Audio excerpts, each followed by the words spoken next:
não parar, não precipitar e não retroceder. Então dizer para esse cara, sabe quando nós vamos parar? Nunca. Nunca na sua porca vida. E aí pessoal do canal, tranquilo?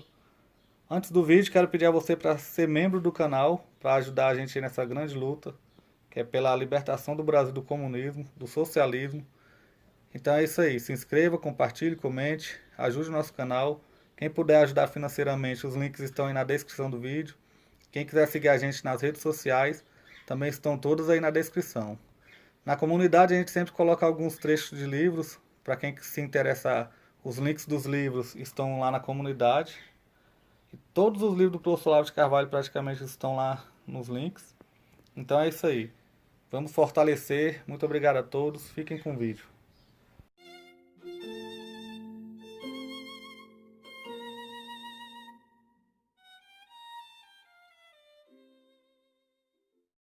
Pelo menos há 20 anos eu não leio nada publicado no Brasil, seja em jornal, seja em Facebook, seja no antigo Orkut, etc., que mereça uma discussão. Mas um estudo de caso sempre vale a pena, porque uma das nossas obrigações é acompanhar as transformações psicológicas que vão se desenrolando no nosso país e deixar isso documentado para os historiadores do futuro. Não apenas como fato, mas fornecendo a esses historiadores o foco, o senso de direção, o quadro de referência no qual essas coisas possam ser compreendidas. O número de fenômenos dessa ordem que apareceram nos últimos anos realmente muito impressionante, e hoje eu posso dizer que esse tipo de fato domina o panorama mental completamente, 100%. Ou seja, não se encontra, você pode vasculhar a mídia inteira, os pronunciamentos de professores universitários, de ministro de Estado, deputado, senador, ministro do STF, etc. Você não vê uma ideia decente que vale a pena discutir. Nada. A coisa chegou num ponto, né, que quem está aí dentro segue aquela famosa regra do Emile Durkheim, de que existe um limite, na sociedade existe um limite para o grau de anormalidade que pode ser percebido. Quer dizer, quando passa de um certo limite, o anormal passa a ser normal. Ou seja, aquilo não choca mais as pessoas, elas não estranham mais e se habituam àquilo. Então, provavelmente quem está dentro do Brasil acaba se habituando e vai descendo, vai diminuindo a unidade de medida, vai baixando o critério, até o ponto em que tudo se torna aceitável, e, como diz, não dói mais. Aquele famoso versinho do Antônio Machado: quão difícil é quando todo barra no barrar também. E vai baixando, e daqui a pouco o sujeito se acostuma. Essa semana mesmo chegou a notícia de que o sujeito que matou a namorada grávida, matou a amante grávida, picotou em pedaço, uma coisa assim, o sujeito conseguiu um jeito de sair da cadeia e já foi contratado para jogar futebol. Daqui a pouco vai aparecer na televisão, ser entrevistado, né? O Brasil é um país onde o sujeito que mata a mãe é tratado como se fosse um pobre órfão merecedor de assistência, né? E o pessoal vai se acostumando com isso, daqui a pouco você não tem mais força para você nem mesmo sentir a anormalidade. Ver, uma das fatalidades da vida humana é o seguinte: todo mundo tem que ganhar a vida. Ninguém, mesmo que você nasça rico, alguma coisa você vai ter que fazer para assegurar e manter sua riqueza. E se você for pobre, então você vai ter que se virar de algum modo. Para fazer isso, você tem que entrar na famosa trama de relações econômicas. Não tem como você ganhar a vida sozinho. Quer dizer, um homem sozinho, né, provavelmente morrerá de fome, né, a não ser que ele sozinho recomeçasse a civilização desde os seus primórdios, inventasse as primeiras ferramentas, etc. Mas, mesmo que você viva sozinho, por exemplo, eu vejo muito aquele documentário sobre famílias que vivem no Alasca, uma vida primitiva, mas é uma vida primitiva, mas eles têm armas, têm trator, têm ferramentas, têm conhecimentos extraordinários de agricultura, de engenharia, etc. Então eles vão para o meio do mato, mas eles estão levando toda a civilização. Então isso mostra até que ponto o ser humano é dependente dos seus semelhantes. E quando você entra nessa trama, você ainda isso acontece quando você ainda é muito novo e inexperiente, mas você não vai começar assim a trabalhar com 40, 50 anos. Eu só conheci um sujeito que começou a trabalhar aos 50 anos, era um conde, ele nunca tinha trabalhado na vida, né? E aconteceu que um dia o sogro, né, falou: pô, isso não pode continuar assim, você tem que trabalhar pelo menos um pouquinho na sua vida. Arrumou um emprego para ele no seu próprio banco, né? É o único caso que eu conheci. Em geral, quando você vai começa a trabalhar, quando você entra na trama econômica, você é novo. E junto com a trama econômica você tem que absorver uma série de regras de conduta, uma série de hábitos de pensamento, hábitos de linguagem, hábitos de julgamento, sentimentos, tudo isso entra dentro de você. E para você, o que isso representa? Isso representa o mundo, isso é o mundo no qual você entra. Você não vê isso tudo como se fosse apenas uma sociedade, uma cultura. Não, isso é a realidade, é o mundo mesmo. Então para você tudo aquilo não é um conjunto de interpretações, mas é um fato bruto. Você aprende a ver as coisas como os outros estão vendo, a sentir como os outros sentem. E se você não passar por isso, você simplesmente não sobrevive. Se você tem uma dificuldade de adaptação a isso, você está lascado. Então é fácil você perceber quando as pessoas são incapazes de se adaptar a esse meio, como elas se dão mal. Então, por causa disso é que quando o nível de consciência da sociedade como um todo baixa, você vai baixar também necessariamente. Não tem como, não tem escapatória, tá certo? Você pode tentar fazer um nicho mental no qual você se abrigue, mas mesmo isso vai ter certos limites, né? Você pode se defender até um certo ponto. Em geral, a única maneira de você escapar disso é você se associar aos seus semelhantes, as pessoas que estão sentindo a mesma coisa que você, e você faz dentro da cultura vigente, você faz uma subcultura, um nicho cultural, que é exatamente o que acontece com vocês aqui neste curso. Quer dizer, vocês, à medida que vão estudando aqui, vocês criam outras amizades, outras referências, e também, vamos dizer, a quantidade de leitura modifica muito isso. Quer dizer, a cultura adquirida é, vamos dizer, um instrumento de defesa psicológica absolutamente formidável, né? Quando você começa a perceber que as crenças e hábitos do seu meio imediato não representam a humanidade, mas representam, ao contrário, uma fração mínima, e às vezes até uma fração anormal, mas você vê que, bom, você pode parecer anormal perante o seu meio social, mas o seu meio social é anormal em relação à espécie humana, à média da espécie humana. Então isso tudo vai criando um instrumento de defesa, mas em geral as pessoas são totalmente indefesas e absorvem isso com uma inocência e são tão indefesas perante isso que é uma coisa deplorável. Então é claro que o instrumento fundamental de amoldagem das pessoas ao estado social vigente é a educação, é a escola. A escola é o meio pelo qual, né, como chamava o Pierre Bourdieu, é meio de reprodução das relações sociais existentes. E você vê as pessoas terem tempo na universidade e estuda lá os livros do Pierre Bourdieu e sabe repetir direitinho a teoria da reprodução, mas não sabe aplicá-la à sua própria situação. Quer dizer, o que está sendo reproduzido em mim? Não é isso? Acreditam realmente que a escola, a universidade é um meio de instrumento de reprodução das relações capitalistas, né? E portanto o meio de propagação da ideologia capitalista. E ele nunca se lembra de pensar: peraí, mas se a universidade reproduz a ideologia capitalista, alguém deveria ensinar a ideologia capitalista para mim aqui dentro, e o pessoal só ensina o contrário. Então é evidente que há um outro tecido de relações que está sendo transmitido ali, é uma outra coisa que está sendo reproduzida. E é curioso você observar a total incapacidade que os estudantes universitários, principalmente no Brasil, têm para, vamos dizer, interpretar a sua própria situação com os instrumentos intelectuais que o próprio Pierre Bourdieu lhes deu. Se você observa qual é a ideologia que está sendo transmitida, a ideologia não aparece do nada, a ideologia reflete, evidentemente, vamos dizer, um conjunto de interesses objetivos, interesses políticos, econômicos, etc., objetivo, e, portanto, tem poderes por trás. Ninguém se lembra de perguntar, peraí, quais são os poderes que estão me transmitindo essas ideias que eu estou adquirindo aqui? Quer dizer, você fica analisando um sistema educacional imaginário que implanta nas pessoas a ideologia capitalista, o reacionarismo, os valores cristãos, etc, etc.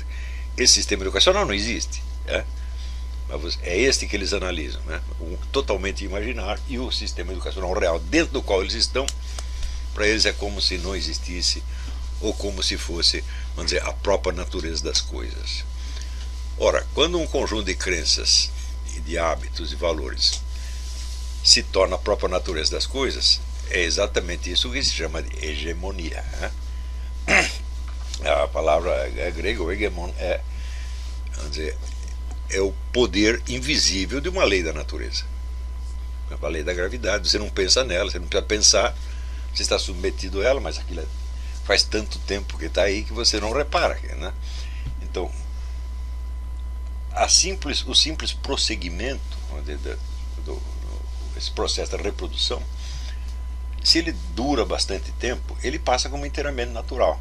Ele não é uma criação humana mais. Ele é aquilo que dizia Antônio Gramsci, um imperativo categórico, um mandamento divino, portanto uma autoridade onipresente e invisível. Então, se você pegar esses estudantes universitários brasileiros e dizer, bom, qual é a autoridade onipresente e invisível a que você está obedecendo na sua vida? Quem fez a sua cabeça e para quê? São absolutamente incapazes de fazer esta análise. Acreditam, às vezes, piamente que estão lutando contra a exploração capitalista. Aqui nos Estados Unidos está cheio de gente que acredita que está lutando contra a exploração capitalista, financiada ali pelo Rockefeller, George Soros, Zuckerberg, Bill Gates, Então você tem toda a alta burguesia financiando esses meninos para eles acreditarem que estão lutando contra o capitalismo, quando na verdade eles estão fomentando o capitalismo. Isso é a coisa mais óbvia do mundo.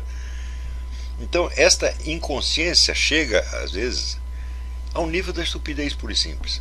As pessoas foram realmente estupidificadas. Eu acho que idiotizadas é uma palavra pouco...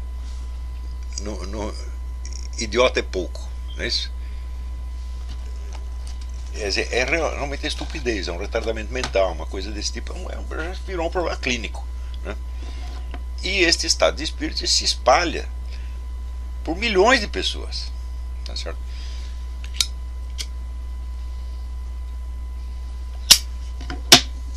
E isso, vamos dizer, os sintomas disso aparecem, claro, em artigos de jornal, em teses universitárias, em discurso no parlamento, em sentença judicial, então nem se fala, tá certo? É uma atrás da outra.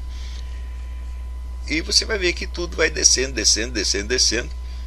e não adianta você perguntar onde isso vai parar, porque a resposta é assim, não vai parar. Vai continuar descendo indefinidamente, tá certo? O inferno é o limite, tá certo? Então, e o inferno, como a gente sabe, não tem fundo. Então é um limite que não tem limite. Então, eu gosto de pegar esses casos e analisar um por um, tá certo? De vez em quando, 2, 3 vezes por ano, eu pego alguma vítima. Eu digo, então é esse aqui que vai ser analisado. Quer dizer, vai ficar feio para ele, mas o meu objetivo não é esse. Eu não estou afim de fazer ninguém passar vergonha. Se o sujeito chegar a passar vergonha, quer dizer que ele já tem nível intelectual suficiente para perceber algo da sua própria vida, mas em geral não tem. Quer dizer, você vai, mostra, explica, etc, etc. E o sujeito acredita que é o seguinte, que o meu objetivo é ofendê-lo, é humilhá-lo, Então, na medida que ele fica ofendido, aí que ele rejeita o que eu estou ensinando para ele, fica mais brabo ainda e, portanto, mais burro ainda. Daí a minha regra de que nesse curso aqui, que é inteligente sai mais inteligente, que é burro sai louco. Então, bom, eu estou um pouco me lixando, cada um vai fazer com o que eu estou ensinando o que ele puder e quiser fazer, tá certo? Mas eu peguei como exemplo desta semana um cidadão chamado Lucas Garcia. Eu não tenho motivo para mantê-lo anônimo. Ele escreveu, assinou, agora aguenta, né? Fazer o quê? Eu tinha escrito aquele post, tá certo? Que eu dizia o seguinte, que na África eles praticaram a escravidão durante milênios com a maior cara de pau, nunca acharam nada de errado nisso, nunca nem se lembraram de pensar se isso era conveniente ou não, né? Os muçulmanos já no século XI da nossa era tinham a teoria da inferioridade racial negra. Isso foi invenção de muçulmanos. Tem um artigo sobre isso, né? Acho que chama África às Avessas, uma coisa assim. Então, nem precisamos justificar muito, porque ninguém punha em questão. Então, para que você vai defender uma coisa que ninguém está atacando? A escravidão era simplesmente considerada natural, estava na ordem das coisas. E quando os europeus chegaram lá, eles de início acharam: oba, isso aí pode ser um negócio, a gente compra esses caras, eles trabalham de graça para nós, e trazia os caras para a América, botar para trabalhar, e ganharam dinheiro com isso. Mas daí eu disse: logo eles tomaram vergonha na cara e acabaram com essa porcaria. Daí um sujeito disse a mensagem: os brancos não tomaram vergonha na cara e acabaram com a escravidão. De onde tiram um argumento como esse? Há diversas fontes históricas que mostram outros motivos que levaram ao fim da escravidão e apontam para razões econômicas principalmente. Bom, isto aqui, acho que todos os livros do Mac dizem isto. E o sujeito acredita e repete, né? E ele acredita que é um contestador. Eu digo: mas você não é um contestador, você está repetindo o que o governo mandou você dizer, o que as autoridades mandam você dizer, o que os professores mandam você dizer, o que a mídia manda você dizer, tá certo? O que o Bill Gates manda você dizer, o que o Zuckerberg manda você dizer, o que o George Soros manda você dizer. Você repete isso igualzinho e acredita que você é um contestador, né? Algo está errado, meu filho, porque para mim não foi nenhum Soros que mandou dizer o que estou dizendo, né? Então, o que se passa nessa cabeça é o seguinte: é que uma coisa que a ele parece óbvia, natural e incontestável, ao ponto de que quem a ignora é uma besta quadrada como eu, por exemplo, é uma ideia não somente falsa e errada, mas impossível, né? Eu vou mostrar aqui para vocês que o fim da escravidão tenha sido determinado por causas econômicas é não apenas falso, mas impossível, né? E nós vamos começar aqui com o exemplo brasileiro, né? Mas antes de entrar no exemplo, vamos pensar o seguinte: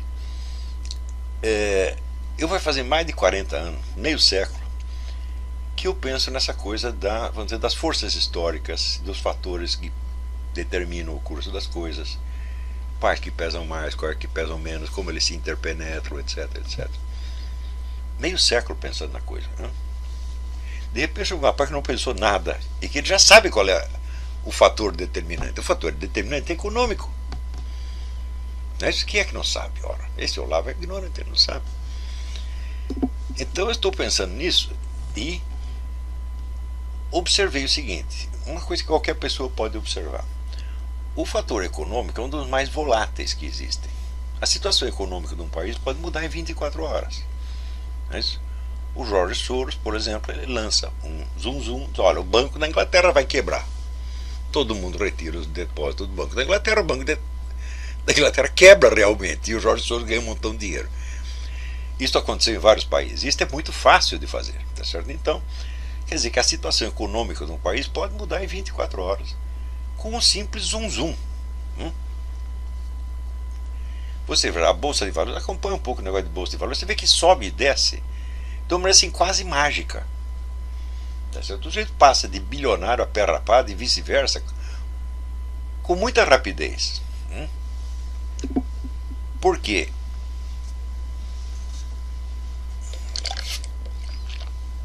A riqueza não depende de um conjunto de bens materiais.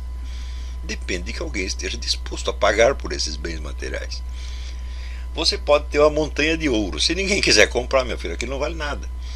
Então a famosa teoria do valor do Karl Marx, o valor é a quantidade de trabalho socialmente necessário para produzir a mercadoria, é a coisa mais absurda e idiota que alguém já pensou. Por quê? Quando você compra uma coisa, não depende da quantidade de trabalho que foi necessário para produzi-la, depende do valor que ela tenha para você. Quem determina o valor não é quem produziu, é o consumidor. Para mim parece a coisa mais óbvia. Quanto querem pagar por isto, né? Eu estou aqui vendendo a Baía de Manhattan, ninguém quer comprar. Daí eu falo: agora eu estou vendendo uma calcinha usada da Madonna. Eu pago $200 mil, eu pago 2 milhões, pronto. Quer dizer, nesse ponto a escola austríaca tinha toda a razão. O valor é uma decisão arbitrária do consumidor. Não quer dizer que para ele seja arbitrário. É arbitrário do ponto de vista externo. Para ele tem muitas razões. O sujeito que compra a calcinha da Madonna, ele pode escrever um tratado justificando por que ele fez isso. Mas nós dizemos que é arbitrário por quê? Porque varia de acordo com a cabeça do freguês e não tem uma regra. Não é certo? A maior parte das coisas pelas quais as pessoas pagam, eu olho e digo, eu não daria um tostão por isso. Tá certo? Mas também tem coisas que eu quero e que as pessoas, né, não dariam um tostão também, não é isso? A Roxane costuma ir nesses brechó comprar umas coisas, né? Daí o Pedro diz que ela não pode ver uma xícara quebrada que ela paga qualquer dinheiro por aquilo, né? Então aí o negócio, existe um fator de arbitrariedade muito grande, tá certo? Na determinação do valor das mercadorias. E se é assim, nós temos que perguntar o seguinte: o que determina essa arbitrariedade? É por sua vez um fator econômico? As pessoas só compram aquilo que vai lhes dar lucro? É claro que não, porque senão só existiria o valor de troca e não o valor de uso, né? A maior parte do que se gasta de dinheiro, vamos dizer, não tem valor de troca nenhum. Você não compra para vender, você compra para usar, e uma vez usado, acabou, não é isso? Isto, vamos dizer, é a quase totalidade dos bens materiais é assim. Então, por haver esse fator arbitrário e por não depender da quantidade de trabalho socialmente necessário para produzir o valor da mercadoria, então ele pode mudar de repente, de acordo com preferências arbitrárias da multidão. É claro que alguém pode influenciar esse gosto da multidão também, dizer, comprem isto e não aquilo, mas ninguém tem controle deste processo. Além disso, o sujeito que decidiu influenciar o mercado e fazer as pessoas comprarem isto e não aquilo, ele também tem algum motivo para fazer isso. Você vai dizer, mas o motivo é o lucro. Não, não é o lucro, porque qualquer coisa pode dar lucro. E por que ele escolheu isto e não aquilo? Então, por exemplo, o sujeito, ele quer ganhar dinheiro e monta uma fábrica de sabão. Eu digo, sim, mas por que não uma fábrica de sapato? Ou qualquer outra coisa. Você vai dizer que todo sujeito que escolhe um ramo de atividade, ele escolhe por um cálculo econômico? Absolutamente impossível, né? Então, até na escolha das campanhas de marketing existe a influência do arbitrário, e seria impossível que não fosse assim. Então, desde logo, nós vemos que uma situação econômica qualquer, uma necessidade econômica, uma tendência econômica não age diretamente, mas age através de seres humanos que tomam decisões. E os seres humanos tomam decisões de acordo com a sua mentalidade, com a sua cultura, com as suas preferências, etc., etc., com o seu nível cultural, etc. Ou seja, você tem uma montanha de fatores que, entre a suposta causa econômica, tá certo, e o efeito final, interferem e modificam o curso das coisas. Não é isso? Então, por exemplo, você pode ganhar dinheiro vendendo pornografia, ganhar muito dinheiro. Por que algumas pessoas não fazem isso? É por um fator econômico? É por um cálculo econômico? Eu vou ganhar mais dinheiro vendendo CDs de hinos evangélicos. Será que é esta? Não. Entre o cara que vende pornografia e o que vende CDs de hinos evangélicos, há uma diferença de critério que não é econômica de maneira alguma. Cultural, psicológica, chama o que quiser. Esses fatores culturais interferem sempre. Senão, a conduta de pessoas colocadas na mesma posição econômica seria sempre a mesma. Não é isso? Por exemplo, aqui você tem dois pobretones, dois pés rapados. Um decide roubar, assaltar, ser traficante de droga. O outro decide trabalhar honestamente, acumular dinheiro, montar um negocinho e ir para frente. Qual é a diferença? É econômica? Não, a diferença é subjetiva. Não é isso? E em todas as ações humanas existe interferência de um treco chamado o agente. E o agente é um ser humano que tem consciência, que pensa, que faz suas escolhas, etc, etc. Isso quer dizer que, em princípio, nenhuma situação econômica é causa de nada diretamente. Isso, como regra geral, não pode ser. Porque para isso seria que a própria situação econômica tivesse consciência de si e pensasse e tomasse suas decisões, mas ela não faz isso. São seres humanos que fazem isso. Então, na hora que eu comecei a examinar isso aí faz mais de 50 anos, né? No tempo que eu estava estudando marxismo, eu já pensava nisso, e eu vi que o próprio Karl Marx, embora ele privilegiasse as causas de ordem econômica, ele dizia que elas só são decisivas em última instância. E aí, pessoal, estamos mandando aí caneca para todo o Brasil. Muito obrigado ao pessoal que ajuda o nosso canal aí adquirindo as canecas. Também é uma forma da gente interagir. Muito obrigado. Também valeu aí pelas dicas, pelos comentários aí positivos ao nosso canal. Muito obrigado mesmo. Isso aqui é uma forma da gente manter o canal no ar. Tranquilo? Tamo junto aí, galera. Forte abraço. Muito obrigado a todos. Quem quiser é só encomendar. Essa daqui já vai para São Paulo, Rio de Janeiro. Todo o Brasil a gente manda. Valeu, tamo junto. O que a direita não aprende comigo, a esquerda pelo menos tenta aprender.